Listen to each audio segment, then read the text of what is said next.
Hi, I'm Glenn Whitley, former Tarrant County judge. For 16 years, I served as the top elected Republican in the largest red county in America. I supported the rule of law and stood for faith and family. I still believe in those conservative values. Ken Paxton has spent years embarrassing Texas. He's known for scandal, indictment, infidelity, and putting his own interests ahead of Texans. That's exactly why I cannot support Ken Paxton. And I'm not alone. 60 Republican members of the Texas House, from moderates to MAGA, voted to impeach Paxton after he abused the power of his office to benefit a donor who later employed his mistress. Being a conservative is about character, integrity, and accountability. If you still believe those values matter, don't vote for Ken Paxton.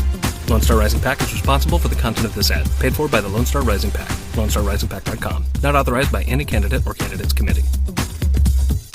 It's Friday, June 12, 2026, and this is the Progress Texas Daily Dispatch, rapid response on the breaking news stories Texas progressives need to know. I'm Chris Mosier. Progress Texas amplifies progressive values, leaders, and actions through our no paywall podcasts and digital media. We reach millions of Texans monthly, and that's made possible by folks like you who invest in independent progressive media by Texans for Texans. Huge thanks to Colleen Grass, Megan Vassbinder, and LaBelle Ferris for their ongoing sustaining support. That radio spot that you heard at the top there is running in Houston right now as the Texas Republican Party convention continues there.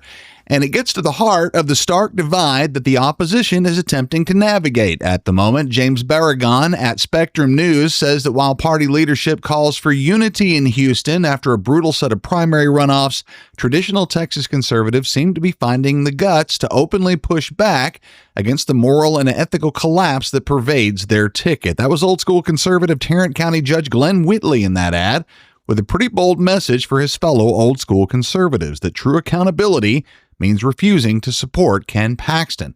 A growing chorus of prominent traditionalist Texas Republicans, including high-profile defense attorney Dan Cogdell and former Fort Worth Mayor Betsy Price, are also finding their voices and publicly calling out Paxton's history of corruption, securities fraud, and personal scandals. Even current but outgoing Texas Agriculture Commissioner and Western wear enthusiast Sid Miller has openly admitted that Democratic Ag Commissioner nominee Clayton Tucker might occasionally be right about stuff like data centers and screwworms.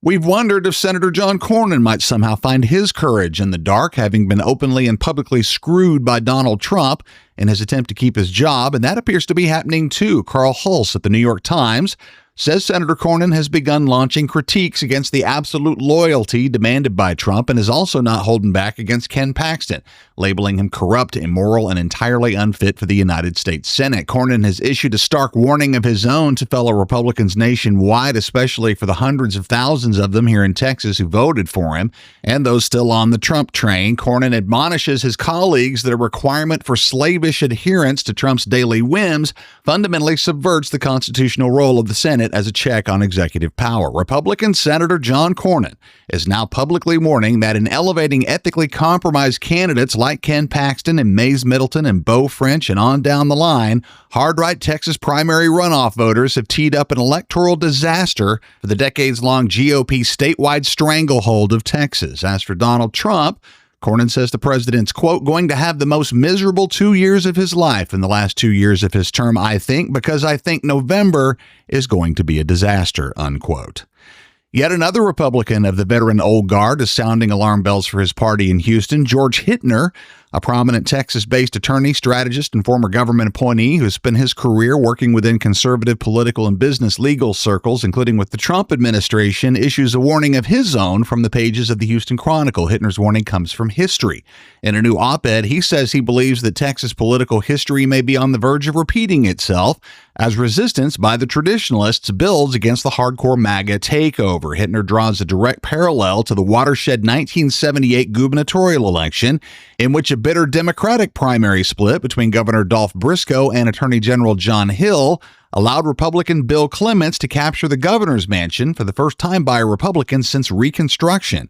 Hittner cautions his fellow Republicans that their current civil war offers Democrats a massive opportunity as a longstanding psychological barrier for everyday Republican voters. The unthinkable notion that they might actually vote Democrat is beginning to break down for suburban moderates, independents, and business conservatives who are sick and tired of relentless, endless Trumpian culture war drama. Polling data from April highlights this vulnerability, showing Democratic nominee James Tallarico holding a positive net favorability rating, while Paxton enters the general election deeply damaged with a 42% unfavorable rating. It's starting to look like the right guy at the right time to lead the Democrats out of the wilderness if they themselves can maintain focus and unity. The Texas Democratic Convention later this month in Corpus Christi will provide a test for the Dems. They still have a very big tent with its own set of difficulties to organize, motivate, and deploy. Speaking of Corpus, if you're heading that way, Progress Texas is co-hosting a pre-convention happy hour with our friends from the Texas Progressive Caucus at the Goldfish on Thursday, June 25th from 6 to 8. We're also the official media partner of the Texas Democratic Convention. Proudly so. Do plan to look for us there. We close this Friday with a sad note about one of my favorite Texas brands. I'm a fan of Yeti products. I think I've got 6 or 7 of their ubiquitous coffee mugs around the house. Their branding is, of course, all over Austin FC's jerseys, and their flagship store in Austin on South Congress with its really great front porch bar is a really awesome hang.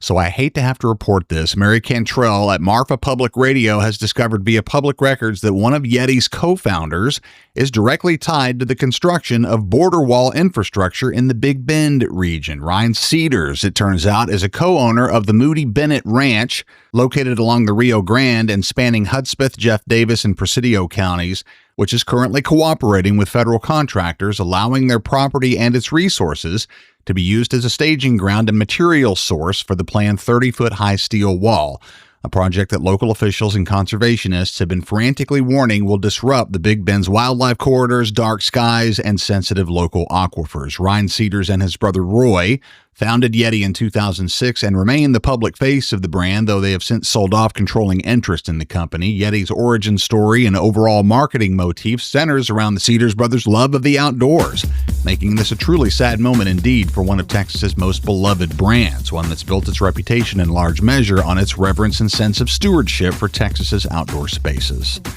We're gearing up for our 16th anniversary celebration in Dallas next Tuesday, June 16th. See the link in the show notes to reserve your spot. Thanks huge to our good friends Pamela Pearson and Tom Hogan, Eric Johnson and Dr. Mark Parker, Howard Cleon, the Honorable Yasmin Simon, Charles Zeller, the Democratic candidates for the 15th Court of Appeals, Alex Andrade, Will Judy, the Honorable Julie Johnson, the Honorable Dick Levine, Nancy Sanders, Carol Taylor, Marjorie Loeb, Mark Melton, Sarah Peretta and Jason Smith, Sally Warren, Jerry Yass, and the rest of our sponsors. We appreciate all of you very much and look forward to seeing you on Tuesday in Dallas. Our live events are a major and fun way we keep doing what we do here at Progress Texas by sponsoring and attending. You're helping us continue our important work during this crucial election year. Learn how to support us and join us live at progresstexas.org. At that same website, you'll find our web store, which is waiting for you now to grab the merch to match your progressive values. Newly released Humans Against Abbott, Y'all Means All for Pride Month, and our very popular Resist shirts, stickers, and buttons. Hit the web store at progresstexas.org to support your favorite podcast network today. That's the Progress Texas Daily Dispatch for this Friday, June 12th,